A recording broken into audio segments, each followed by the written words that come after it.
மீன் வறுவலை மிஞ்சின கத்திரிக்காய் வறுவல்.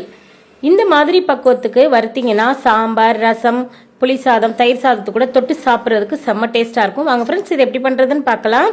இப்போ நான் வந்து பார்த்தீங்கன்னா பெரிய கத்திரிக்காய் எடுத்திருக்கேன். இந்த கத்திரிக்காயை 2 முறை நல்லா கழுவிட்டு இது போல் ஸ்லைஸாக கட் பண்ணி எடுத்து வச்சுக்கோங்க.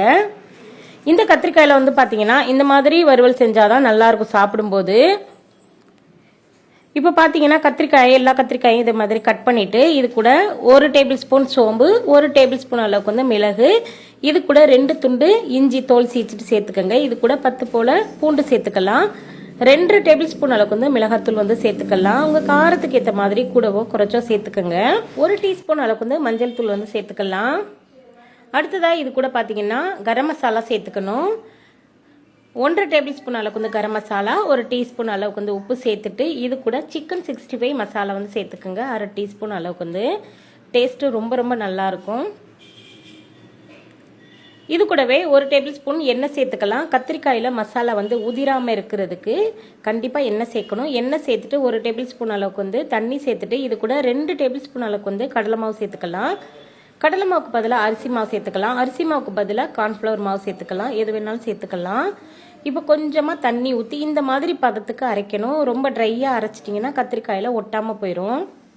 இப்போ நம்ம வந்து கட் பண்ணி வச்சுருக்க கத்திரிக்காயில் இந்த மசாலாவை இந்த மாதிரி நல்லா பரவலாக தடவி விட்டுட்டு ஒரு 5 நிமிஷத்துக்கு மட்டும் ஊற விடுங்க. அதிகமாக ஊற விட்டுற வேண்டாம். நம்ம கட் பண்ணி வச்ச கத்திரிக்காய் எல்லாத்தையுமே இதே மாதிரி மசாலாவை ரெடி பண்ணி எடுத்து வச்சுக்கோங்க. இப்போ மசாலா போட்ட கத்திரிக்காய் ரெடி. இப்போ ஒரு தோசைக்கல்லை வந்து நல்லா சூடு பண்ணிக்கணும். தோசைக்கல் நல்லா சூடானதுக்கப்புறம் இதில் வந்து கொஞ்சமாக எண்ணெய் சேர்த்துக்கலாம். இதை வந்து கத்திரிக்காயை எண்ணெயில் போட்டு பொரிச்சு எடுக்கிறதுனால எடுத்துக்கலாம். இந்த மாதிரி தோசைக்கல்லில் வந்து கொஞ்சமாக எண்ணெய் ஊற்றிட்டு இதை வந்து இந்த மாதிரி நல்லா மீன் வறுவல் மாதிரி செஞ்சாலும் செஞ்சுக்கலாம்.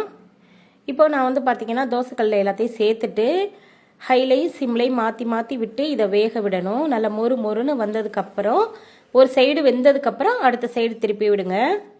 பார்க்கும்போதே உங்களுக்கு எப்படி இருக்குது பாருங்கள். கத்திரிக்காய் சூப்பராக இருக்குது. நல்லா மீன் வறுவலை மிஞ்சின கத்திரிக்காய் வறுவல் ரொம்ப டேஸ்ட்டாக இருக்குங்க. சாம்பார் வச்சிங்கன்னா அது கூட தொட்டு சாப்பிட்றதுக்கு அவ்வளோ அற்புதமாக இருந்துச்சு.